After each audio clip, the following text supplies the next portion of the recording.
Esse ano nós vamos seguir o Evangelho de Mateus, né? E dentro do Evangelho que a gente leu, ouviu domingo, Jesus fala para os discípulos, assim como hoje ele fala para cada um de nós, né? Quando ele diz: vós sois o sal da terra. Ora, se o sal se tornar insonso, com que o salgaremos? Para nada mais serve, senão para ser lançado fora e pisado pelos homens. Vós sois a luz do mundo. Não se pode esconder uma cidade situada sobre um monte, nem se acende uma lâmpada e se coloca debaixo do alqueire, mas na luminária, e assim ela brilha para todos os que estão na casa. Brilhe do mesmo modo a vossa luz diante dos homens, para que, vendo as vossas boas obras, eles glorifiquem vosso Pai que está nos céus. Palavra da salvação. Sempre que a gente escuta, eu sempre volto isso para vocês, né? É preciso que a gente pense. Quando Jesus diz isso, ele está dizendo para você. Você é o sal da terra, você é a luz do mundo. Vocês conseguem entender a dimensão do que ele está querendo dizer?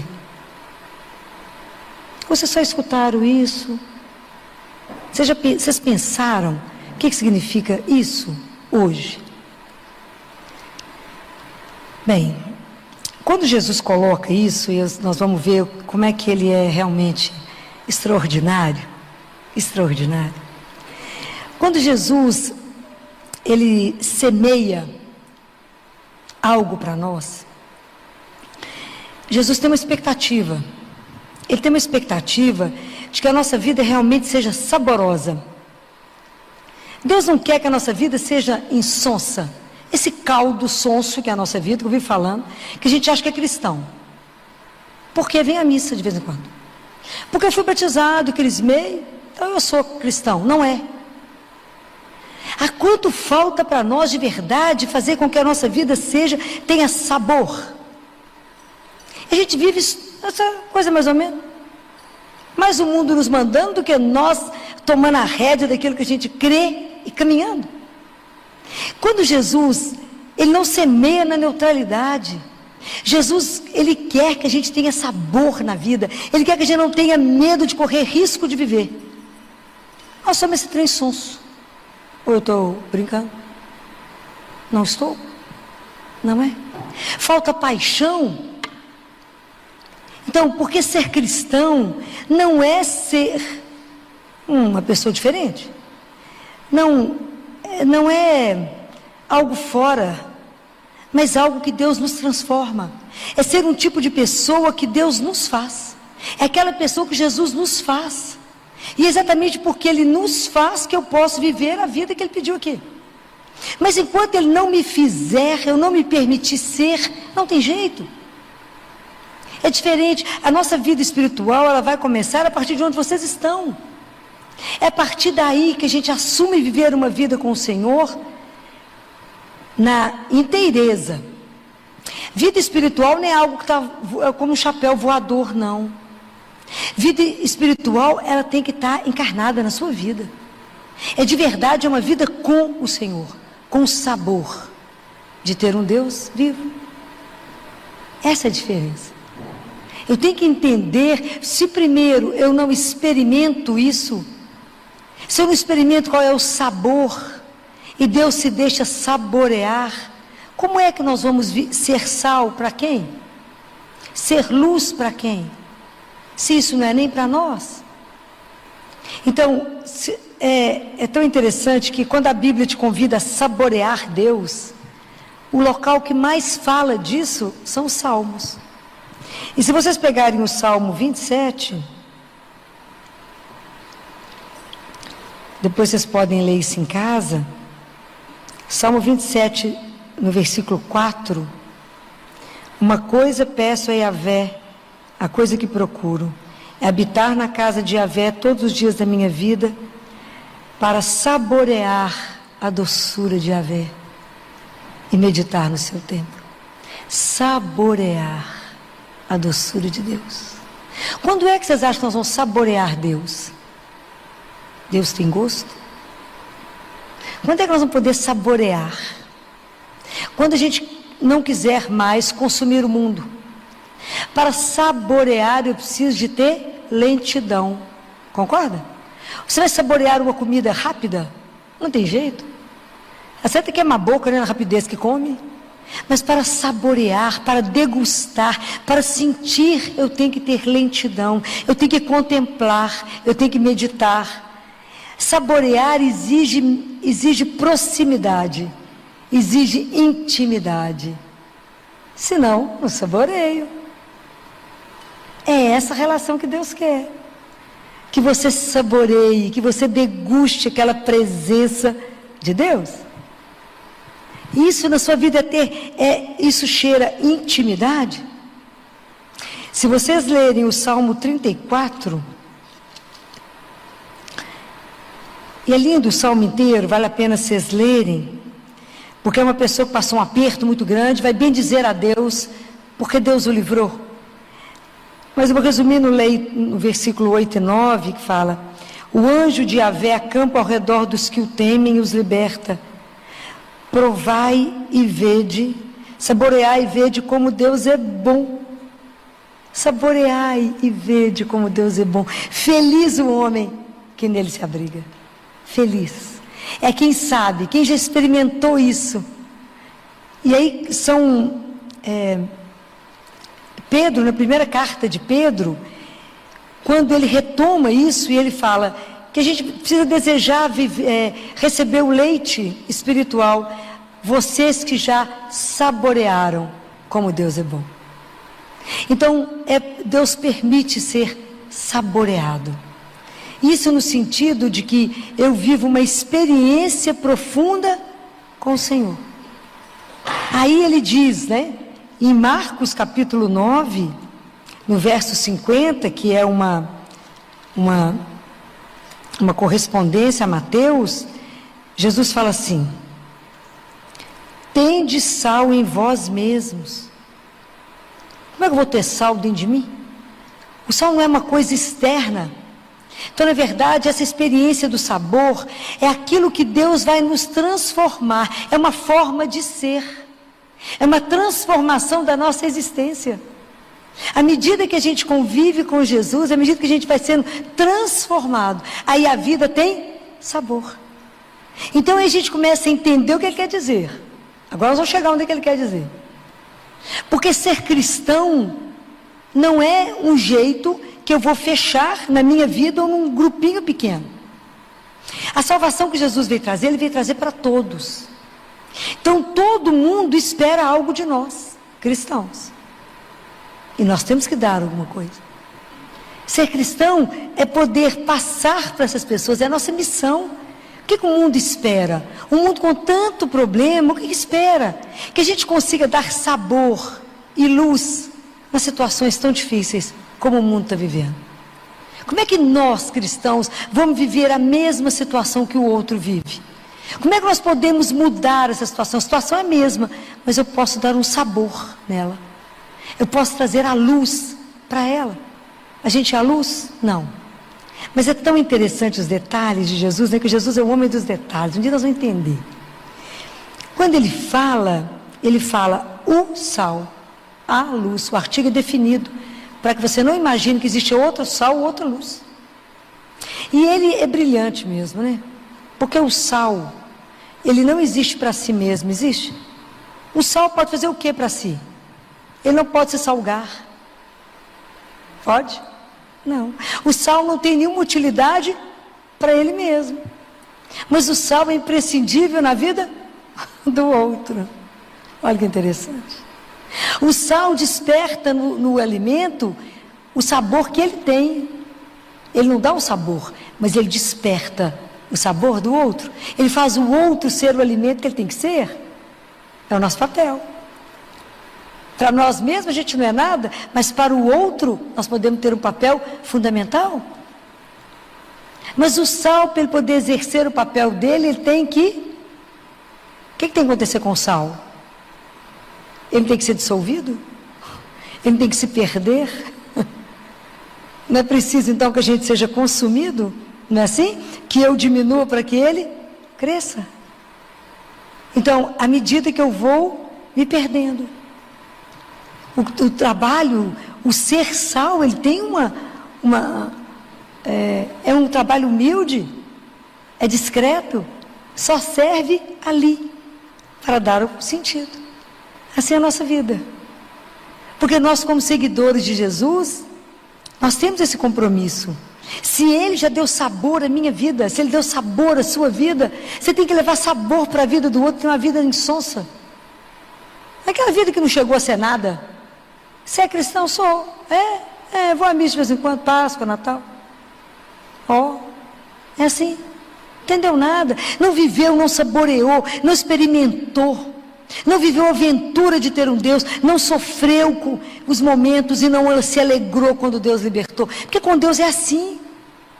A gente está no barco e acha que o barco vai virar, por que não afunda? Por que nós cristãos não afundamos? Qual a ideia? Você está no barco, por que não afunda? Aonde nós estamos agarrados? No mastro, que é uma cruz. Se eu me agarro na cruz, eu não me afundo. Então pode bater tempestade que for, agarro na cruz, quem me leva para o fundo? Ninguém. Mas tem que experimentar. Tem que viver essas coisas. Tem que dar testemunho que a vida tem um sabor, mesmo que esteja do avesso. Tem que ter um outro olhar. Então esse é quando Jesus fala da gente ser sal. O trabalho é humilde, é pequenininho, é uns com os outros. Mas sempre a partir de nós, porque eu já pude saborear. Quantas vezes você já pôde falar para alguém assim: saboreie e vede, provai e vede, como Deus é bom, como Ele não exclui um filho, como Ele ama a todos nós, como Ele quer que a gente aceite viver uma vida de aventura com Ele, porque Deus não repete, nem um dia igual. E é impressionante, andar com Ele é uma aventura por dia, não é assim? Não repete absolutamente nada. E é espetacular. É confiar. É dar a mão e falar: vamos embora, meu filho. Não é que você está querendo ir? Embora. Mas poder trazer para o outro essa alegria. Que a vida não é mais insonsa. A vida tem gosto. Eu degusto. Imagina o que é quando a gente aprende a se contemplar. Contemplar a Deus. Estar na presença dEle e contemplar. Por que Deus nos coloca como sal e luz? Nós que caminhamos atrás de Jesus, caminhamos na luz, não é assim? A sua palavra é lâmpada para os meus pés, não é assim? Está escrito na primeira carta de João: em Deus é luz e nele não há nenhuma treva. A luz é símbolo de vida. O ser humano não vive na escuridão, vive? A escuridão, ela não te permite andar, ela te permite mover, ela não deixa a vida ser vivida, porque na escuridão você não mexe, você está parado. Então, por isso que ele fala: vocês são luz, mas nós não somos a luz. Nós podemos ser a faísca de luz, que revela a grande luz que é Ele. Por que eu sou a faísca? Porque eu já permiti que a luz viesse até mim. Gente, só vocês pensarem, carvão e brilhante têm a mesma composição química. Defeito da mesma matéria. Os dois são atravessados pela luz. Um afoga a luz e o outro expande a luz. Nós temos que escolher o que a gente quer ser, né? É simples. É se permitir ser atravessado. É deixar a luz de Deus brilhar na vida do outro. É levar a luz para o outro. É clarear a vida de alguém que está no escuro. E no escuro ninguém anda. Mas primeiro tem que permitir que essa luz já tenha brilhado em mim. Essa luz já tem que ter batido aqui. Ele já tem que ter me tirado da escuridão e falar: deixa eu te mostrar uma outra coisa. É ver nos olhos dele. E é tão interessante porque Jesus, Ele é espetacular, né? Eu vou lendo a palavra, a gente fica encantado, mas Ele dá uma advertência tão pesada. Ele fala: mas se o sal se tornar insonso, com que o salgaremos? Tem jeito do sal ficar insonso? Isso é um provérbio. Tem? Tem. É o sal que é retirado do Mar Morto. Ele perde o sabor muito rápido. E na nossa vida, quando é que perde o sabor? Quando que vocês acham que vocês vão perder o sabor? Quando, gente? Vocês têm que pensar. Se a palavra de Deus, se eu saborear, e isso não gerar vida em mim, não saboreei nada, ok? Ok? Então, porque a palavra sabor e saber e sabedoria, eles têm a mesma raiz latina, que é sapere. Então, é sabor, não só sabor de sentir o gosto, mas sabor da vida. Compreende? É sabedoria. É o coração que saboreia aquilo que dá vida. É entender isso, é a gente adquirir a sabedoria. Que é a sabedoria de viver da luz da verdade que nos alimenta, né? E a verdade que nos alimenta é Jesus. A luz que nos ilumina é Jesus. Então é isso, é perceber isso, né? Quando é então que eu fico insonsa? Quando é que eu também perco o sal, o paladar? Quando é? Quando a minha raiz não está se alimentando de onde deve. Eu me desconectei dele. Cada vez que você se desconectar de Deus, você perde seu gosto. A vida fica... Eu vi falando com vocês que aquela água de chuchu rala. A gente se arrasta. Não vive com alegria. Aquele povo que você encontra, a vida do mesmo jeito todo dia. Como é que você está? Falando, o que, gente? Coragem, força. Que desânimo que é esse? Vambora.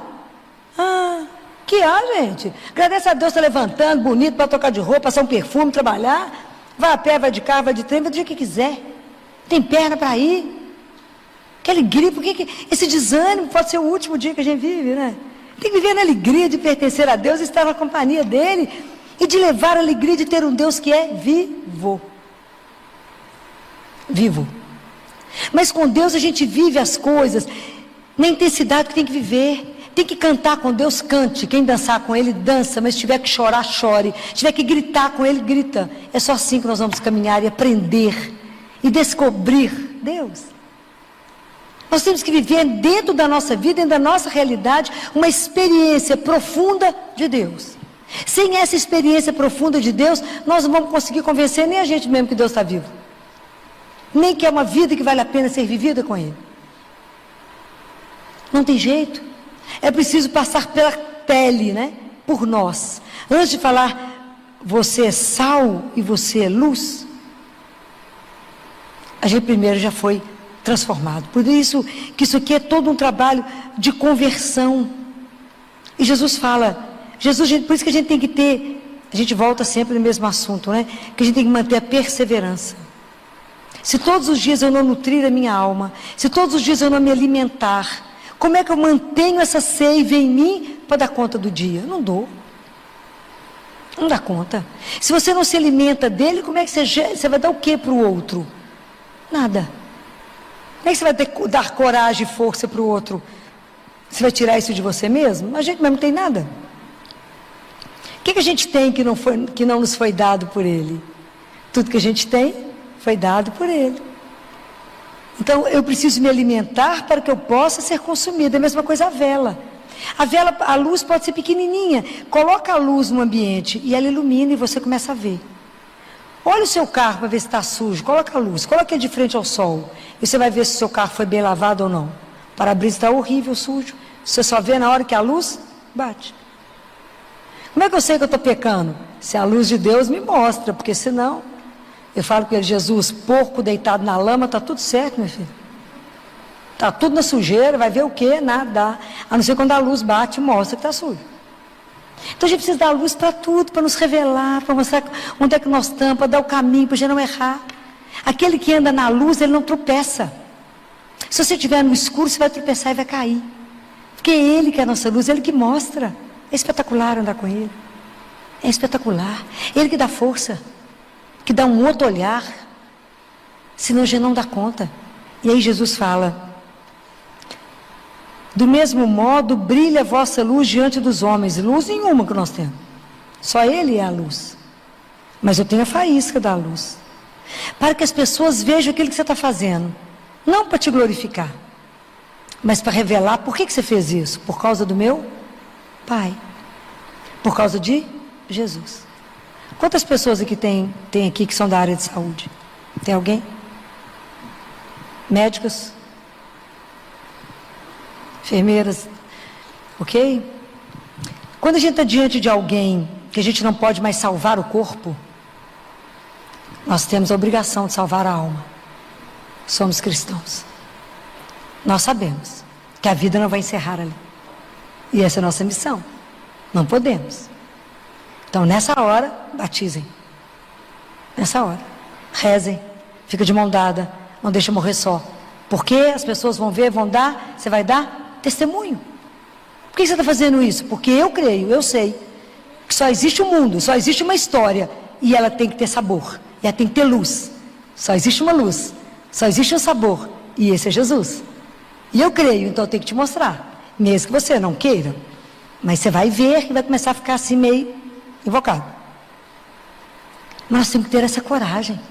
Nós não podemos ter a tibieza, porque a gente vai percebendo que nós vamos virando discípulo tíbio, uma fé mesquinha, que nós não temos coragem de dizer, eu creio. Eu não tenho coragem de dizer, eu vou fazer isso por causa de Jesus. Eu creio que a morte não tem a última palavra. Eu creio. Está a luz da esperança com a mãe. Naquele momento que a coisa está encerrando, que você não tem mais nada para dizer. Semana passada, acho que já deve ter 15 dias, nós perdemos um menino um dia, outro no outro. Esse tinha 9 meses, estava no CTI. Não comigo já foi para a 4ª cirurgia, que ele voltou lá para o CTI do cirúrgico. A mãe espetacular, 9 meses dentro do hospital, transformada. Eu chamei a hora que ele deu, já tinha tido 12 paradas de um dia para o outro. Eu falei, gente, a hora que ele tenta aí, nós buscamos ele, tenta aí, nós buscamos ele. Eu falei, esse menino foi batizado.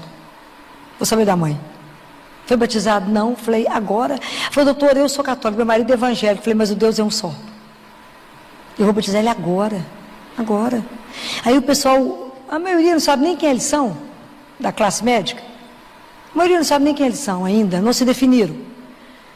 Falei, mantenha a massagem cardíaca, porque eu vou batizar. E cheguei com a mãe. E falei, mas quem vai rezar além de eu da mãe? Um que crê em Deus reza comigo. Porque Jesus falou que se 2 estão juntos, ele vai chegar. Você imagina que o povo nem respira quando eu falo isso. A Filó ficou louca, né? De tanta parada. Vamos batizar. E eu encerrei o batismo, consagrei Nossa Senhora. Falei, você vai conhecer outra mãe mais doce? Entreguei para o anjo da guarda. Falei, pode parar a massagem? Ele deu o último suspiro. Colocamos no colo da mãe. E a mensagem da mãe no dia seguinte foi, obrigado por ter me dado esse momento. Porque encerra com dignidade. Por quê? Porque é filho. Eu falei com a mãe, por que nós estamos batizando? Para ele se tornar filho de Deus. Porque ele vai atravessar agora o caminho da morte, mas não vai só. Ele vai com a cruz na testa, que ilumina o caminho dele. Porque ele está atrás de Jesus. Então ele tem um lugar certo. Tem um lugar certo. A outra tinha 10 meses, e eu falei com a mãe, falei com o pessoal, gente, não vai dar tempo, vou batizar com água destilada, vai ter nem buscar água benta.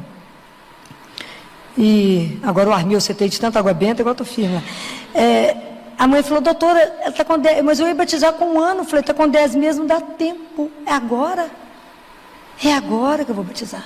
Falei, se eu posso dar um presente para alguém, é o direito de ir para o céu. Isso nós que somos da área de saúde, qualquer um de nós que somos cristãos batizados, diante de alguém que está morrendo, que você não sabe se foi batizado, batize. Há um só batismo. Mas vocês não sabem se a pessoa foi batizada, não tem ninguém para responder. Reza, faz o sinal da cruz na testa dela e vai em paz com Deus, nosso Senhor. Nós não podemos ter vergonha. Não podemos ter vergonha de anunciar que o Deus que nós cremos é vivo. Mas se ele não for vivo antes para você, como é que você vai dar sabor para quem? Então nós que somos discípulos, nós temos que ter um discernimento, o Espírito Santo o dia inteiro. Para não ser luz demais, questão cega. Eu não posso ser sal demais, senão ninguém aguenta comida salgada. Aguenta? Ninguém fica. Eu também não posso ser salzinho muito fraquinho, porque também não dá sabor de nada, porque tem sonso. Também não pode ser uma luz fraquinha, porque o ambiente fica frio, não acolhe. Quem pode dar essa sabedoria para nós? Tudo a gente depende de Deus, né, gente? O tempo inteiro a gente depende dele. Fala, Jesus, me ajuda a ser sal e luz. Eu não quero perder o sabor. Eu quero ter a coragem de fazer as obras por sua causa. Eu quero ter a coragem de olhar para o meu irmão e falar, é meu irmão. Então eu estou comprometida com ele. Eu não vou cuidar de todos, mas daqueles que ele colocar no meu caminho. Mas aqueles que ele colocar no meu caminho, é o que diz Isaías, Ele está nu, veste ele. Ele está com fome, dá comida. Ele está com sede, dá água. Faça as obras da caridade, as obras da misericórdia. Por quê? Porque Jesus falou que estaria ali. E isso Jesus faria, então eu tenho que fazer. Porque nós somos seguidores de Jesus. Então nós temos que levar o sabor e a luz. Nós temos que cuidar uns dos outros, nós temos que acolher uns aos outros. Nós temos que olhar nos olhos uns dos outros, dizer coragem. É assim. Nós não podemos deixar que o outro caia, desanime e não tenha força. Nós temos que ajudar o outro a caminhar. Estou com uma menininha lá que não está no meu setor. 8 anos de idade, linda, nunca adoeceu na vida. Foi brincar, de repente não conseguia mexer. É porque, não é verdade, o tumor se manifestou na coluna e ela está paralítica. Aí pediram a vaga, a gente conseguiu trazer e eu recebi uma mensagem do pessoal da oncologia que ela queria me conhecer. Aí eu fui lá e ela falou comigo assim: sabia que quando eu sinto muita dor, Jesus me faz um carinho? E o carinho dele é igual pompom. Pompom, que deve ser aquela coisinha assim suave, fazendo assim no rosto dela. Eu falei com ela: pois é, mas eu vim te trazer uma companhia. Menino Jesus, de Praga, o que eu tinha eu levei. Falei: porque o menino Jesus teve 8 anos. É porque eu já não lembro disso. Ele teve a idade dos meninos. E a gente precisa ensinar as crianças a devoção ao menino Jesus. Falei: menino Jesus teve 8 anos. Então, todo dia, nós vamos ficar aqui. Você vai ficar com a imagem dele. Vocês dois vão fazer proeza, que eu tenho certeza. E eu vou vir cá todo dia fazer a oração do menino Jesus para você. Porque existe uma oração, existe um livro do Instituto Hesed, da devoção ao menino Jesus. E dentro dessa devoção, tem uma oração só para criança muito grave. Então, eu vou lá e rezo com ela todo dia. Ela olhando para o menino Jesus, ela me conta assim: essa noite eu não tive dor. Fala: menino Jesus. Cheguei lá domingo, ela estava com as pernas para cima colorindo. Falei: mas o que ele andou fazendo? Já está mexendo as pernas, que não vai precisar, começou a fazer quimioterapia, não vai precisar retirar o tumor, parou a compressão. Fala: vamos ver o que o menino Jesus vai fazer. A gente tem que ter ousadia. Por quê? Porque o amor é ousado. Não sou eu que determino o que Deus vai fazer. A gente pode interceder. A gente pode pedir, porque cremos. Eu sei do que ele pode fazer. Vocês conhecem a história do menino Jesus de Praga? Já leram o que ele já fez? Proeza. Uma hora eu contei ela para vocês. Vocês cansam, muito assunto. É fantástico. Mas a gente desconhece a riqueza toda de Deus. Então, o menino Jesus, eu levo para os meus meninos. Porque o menino Jesus teve exatamente a idade de cada um deles. Então, com isso, você desperta o outro. Você desperta. As pessoas olham e falam: mas ela está aqui nessa correria com a ciência e de repente ela está aqui rezando com o povo. Sim, onde é que você vai? Vou rezar. É assim. Onde você vai? Me chamaram outro dia lá no Vila da Serra. Família desesperada com a criança de 8 meses com tumor cerebral. Cruel. Aí eu cheguei lá, o pessoal falou: Filó, você veio examinar? Eu falei: não, vim rezar. O povo nem respondeu. Ficou todo mundo mudo, todo mundo me olhando, paralisado. Né? Você veio fazer o quê? Rezar. O terço. Eu que terço na mão. Fala que Jesus é escandaloso, né? Deixa o povo todo assustado. Fala o que você vai fazer. Porque Jesus faria a mesma coisa. Só que ele chegava aqui, ele punha a menina de pé e eu rezo. Peço a intercessão da mãe, porque ela é mãe. E não pode esquecer de falar de Nossa Senhora. Tem que dar testemunho. Fala para as mães lá no CTI. A única mulher que conhece a sua dor é Maria. Então é ela que você tem que aprender a invocar. Para te sustentar. Porque ela ficou firme. Nós somos fraquinhos. Por que a gente é fraco? Por quê? Porque a nossa vida de oração é vergonhosa. O dia que a gente reza um terço, você fala: não, rezei demais, gente. O que, minha filha? Você rezou um terço? Nossa vida de oração é horrorosa. Horrorosa. A cara nossa não queima. Então, nós somos frágeis do ponto de vista espiritual, porque a gente não tem... Da mesma forma que você fala com uma criança: menino, come, senão você vai ficar fraco e vai adoecer. Eu te digo, se você não rezar, não se alimentar com a Eucaristia, com os sacramentos, você não tem força para dar testemunho de Deus, tem? Não, a primeira soprada você caiu. Por que é fraco? Porque não tem vida de oração. Então nós sabemos, se a única coisa certa e verdadeira que nós temos na vida é Jesus, Essa realidade espiritual que a gente não vê, mas sabemos que ela é real. E que vamos para Ele. Por que a gente não cuida dela? A gente não cuida. A gente cuida do corpo, não estou falando para não cuidar do corpo, não. Cuida do corpo, dos cabelos, faz massagem, faz tudo. Ginástica, faz tudo. Mas cuida da alma. Jesus fala, a única preocupação que você tem que ter é com o estado da sua alma, que eu posso buscar hoje. Mas a gente sempre acha que isso é por desavisado. Nunca para nós, imagina. Então, o quanto é preciso que a gente olhe, fala, Jesus, eu quero ser isso aqui que o Senhor falou com os discípulos. Eu quero ser o sal e eu quero ser a luz. Eu quero dar sabor. Eu quero pegar uma situação difícil e ajudar as pessoas a olhar com outros olhos. Eu quero ajudar uma mãe a andar. Eu quero mostrar para as pessoas que a vida tem dignidade, independente do estado que ela está, porque Deus habita ali. Tem que ter coragem. Tem que não ter vergonha de dar testemunho de um Deus que é vivo. Nós temos um dilema, assim, né, dentro da medicina, que é a morte cerebral. Mas se dá o diagnóstico de morte cerebral, nós temos que dar dignidade até o fim. Diga que a gente faz isso lá no CTI. Para desligar tudo, tem oração, tem batismo se não foi batizado, tem a presença da família, deixa a família despedir, rezamos todo mundo, entregamos ao Senhor da vida e só assim desligamos. Por quê? Porque é sagrado. Mas como é que eu vou entender essa sacralidade do outro se eu não entendo que eu sou sagrado para Deus?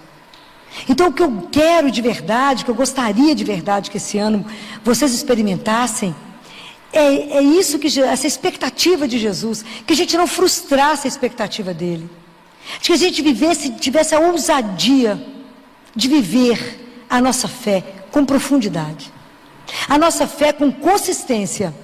Mas essa fé com consistência não pode ser por causa da minha experiência com Jesus, mas tem que ser da sua experiência com Ele. Compreende a diferença disso? É você que tem que saborear Jesus. É você que tem que ter essa sabedoria de entender que aquilo que enche o seu coração, aquilo que é verdade, que te alegra, isso sim é que dá sabor. O resto é ilusão. Vai ter que ter essa ousadia. Jesus deseja e Ele espera que a gente viva de verdade o sabor, que a gente possa se alegrar com a vida, né? Ter essa alegria com a vida, né? E não ser um bando de lamuriento que nunca nada está bom. Tudo tem alguma coisa que está errada? Quem sabe esse ano Deus nos concede a graça, porque a gente vai pedir, de viver uma vida com profundidade, sair dessa mesmice da nossa vida espiritual, para de verdade, não só saborear as coisas, mas saborear a vida, degustar a vida, e falar que presente é esse que eu ganhei, ser convidada a uma vida que é eterna. Por isso eu posso levar ao meu irmão, que ele tenha gosto, quando ele está desanimado, falar, coragem, a vida é muito mais do que você imagina, é muito mais. A gente está preocupado com a subsistência, não está preocupado com a vida. Então, se lançar em Deus, não ter medo de viver com Ele, não ter medo de correr risco com Ele, falar, Senhor, me transforma para ser cristão, de verdade, onde eu passar, eu seja uma luz que possa iluminar. Eu chego em um ambiente, a luz chegou, não porque eu sou a luz, mas porque eu sou a faísca da luz, né? Que eu trouxe luz para os ambientes e pude revelar que mais que essa miséria que a gente possa, de situação a gente pode estar vivendo, a vida foi feita para muito mais. Então, o desafio é nosso. Pedir a Ele a graça de jamais perder o sabor, que é Ele. Nunca mais perdê-lo na vida, mas cada vez mais estreitar os laços com Ele, ser cada vez mais dEle, deixar Ele cada vez mais nos possuir. E falar, viva comigo uma vida que de verdade tenha gosto. Que se permitir ser consumido. Assim como a vela se queima para dar a luz, assim como o sal se perde, que a nossa vida seja consumida também, mas por causa dele, por amor a ele. Aquele que perde a sua vida vai ganhá-la, não é assim? Então, não ter medo disso, né? De ter uma vida que você sabe que se gastou, mas aonde ela se gastou? Em qual tráfico, né? Onde que ela foi consumida? O tempo passou, mas aonde? Como que eu gastei Olhar para suas mãos e falar, como que eu gastei meu tempo, meus pés, aonde que eu andei? Se eu corri somente para as coisas de Deus, glória a Deus. Então entender isso, né? A questão é, aonde a gente se consome? Para quem eu estou envelhecendo? Para quem eu vou me perdendo? Se a resposta for para Jesus, é para Ele mesmo que a gente vive. Nascemos para Ele, vivemos com Ele e vamos morrer para estar com Ele. Que Ele nos conceda, né? Nesse ano que a gente começa, com muita alegria, a gente começa a reviver, a recontar e a falar com Ele, Jesus, estamos aqui, seus discípulos. Os discípulos, nós somos os frutos da sua redenção. Lá na cruz o Senhor olhou para nós e já sabia que a gente estaria aqui hoje, que o Senhor é Deus. Nós somos os frutos do seu sofrimento na cruz. Nos faça digno disso.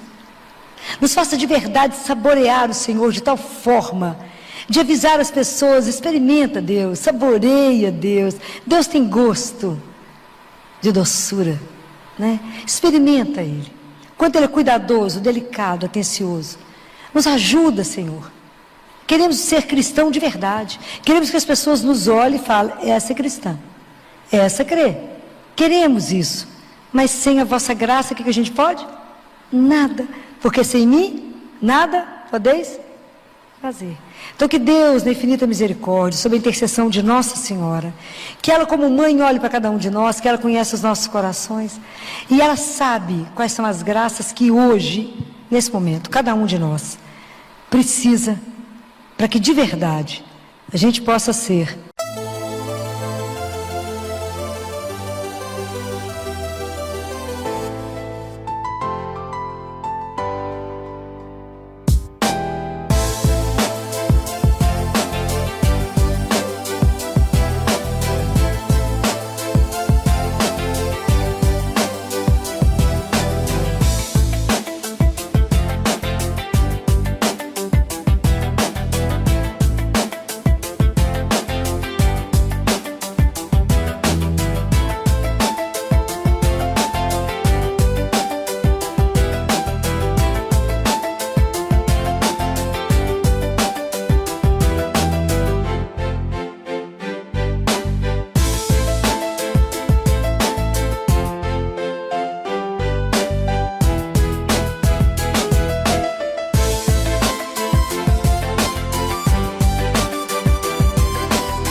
de tanta parada. Vamos batizar. E eu encerrei o batismo, consagrei a Nossa Senhora. Falei, você vai conhecer outra mãe mais doce? Entreguei para o anjo da guarda. Falei, pode parar a massagem? ele deu o último suspiro, colocamos no colo da mãe, e a mensagem da mãe no dia seguinte foi: obrigado por ter me dado esse momento. Porque encerra com dignidade. Por quê? Porque é filho. Eu falei com a mãe: por que nós estamos batizando? Para ele se tornar filho de Deus. Porque ele vai atravessar agora o caminho da morte, mas não vai só. Ele vai com a cruz na testa, que ilumina o caminho dele, porque ele está atrás de Jesus. Então ele tem um lugar certo. Tem um lugar certo. A outra tinha 10 meses, e eu falei com a mãe, falei com o pessoal: a gente não vai dar tempo, vou batizar com água destilada, não vai ter nem buscar água benta. E agora o Armil, você tem de tanta água benta, igual eu estou firme. A mãe falou: doutora, ela está com 10, mas eu ia batizar com 1 ano. Eu falei: está com 10 meses, não dá tempo, é agora. É agora que eu vou batizar. Falei: se eu posso dar um presente para alguém, é o direito de ir para o céu. Isso nós que somos da área de saúde, qualquer um de nós que somos cristãos batizados, diante de alguém que está morrendo, que você não sabe se foi batizado, batize. Há um só batismo, mas vocês não sabem se a pessoa foi batizada, não tem ninguém para responder. Reza, faz o sinal da cruz na testa dela e vai em paz com Deus, nosso Senhor. Nós não podemos ter vergonha, não podemos ter vergonha de anunciar que o Deus que nós cremos é vivo. Mas se ele não for vivo antes para você, como é que você vai dar sabor para quem? Então nós que somos discípulos, nós temos que ter um discernimento, o Espírito Santo o dia inteiro, para não ser luz demais, questão cega. Eu não posso ser sal demais, senão ninguém aguenta comida salgada, aguenta? Ninguém fica. Eu também não posso ser salzinho muito fraquinho, porque também não dá sabor de nada, porque tem sonso. Também não pode ser uma luz fraquinha, porque o ambiente fica frio, não acolhe. Quem pode dar essa sabedoria para nós? Tudo a gente depende de Deus, né, gente? O tempo inteiro a gente depende dele. Fala: Jesus, me ajuda a ser sal e luz. Eu não quero perder o sabor. Eu quero ter a coragem de fazer as obras por sua causa. Eu quero ter a coragem de olhar para o meu irmão e falar: é meu irmão. Então eu estou comprometida com ele. Eu não vou cuidar de todos, mas daqueles que ele colocar no meu caminho. Mas aqueles que ele colocar no meu caminho, é o que diz Isaías: ele está nu, veste ele. Ele está com fome, dá comida. Ele está com sede, dá água. Faça as obras da caridade, as obras da misericórdia. Por quê? Porque Jesus falou que estaria ali. E isso Jesus faria, então eu tenho que fazer. Porque nós somos seguidores de Jesus. Então nós temos que levar o sabor e a luz. Nós temos que cuidar uns dos outros, nós temos que acolher uns aos outros. Nós temos que olhar nos olhos uns dos outros, dizer coragem. É assim. Nós não podemos deixar que o outro caia, desanime e não tenha força. Nós temos que ajudar o outro a caminhar. Estou com uma menininha lá que não está no meu setor. 8 anos de idade, linda, nunca adoeceu na vida. Foi brincar, de repente não conseguia mexer. É porque não é verdade, o tumor se manifestou na coluna e ela está paralítica. Aí pediram a vaga, a gente conseguiu trazer, e eu recebi uma mensagem do pessoal da oncologia que ela queria me conhecer. Aí eu fui lá e ela falou comigo assim: sabia que quando eu sinto muita dor, Jesus me faz um carinho? E o carinho dele é igual pompom. Pompom, que deve ser aquela coisinha assim suave, fazendo assim no rosto dela.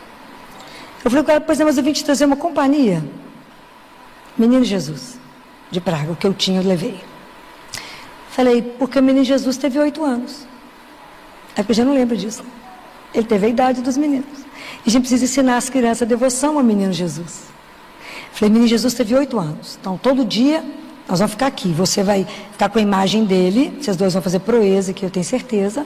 E eu vou vir cá todo dia fazer a oração do menino Jesus para você. Existe uma oração, existe um livro do Instituto Hesed da devoção ao menino Jesus. E dentro dessa devoção tem uma oração só para criança muito grave. Então eu vou lá e rezo com ela todo dia. Ela olhando para o menino Jesus, ela me conta assim: essa noite eu não tive dor. Fala: menino Jesus. Cheguei lá domingo, ela estava com as pernas para cima colorindo. Falei: mas o que ele andou fazendo? Já está mexendo as pernas, que não vai precisar, começou a fazer quimioterapia, não vai precisar retirar o tumor, parou a compressão. Fala: vamos ver o que o menino Jesus vai fazer. A gente tem que ter ousadia. Por quê? Porque o amor é ousado. Não sou eu que determino o que Deus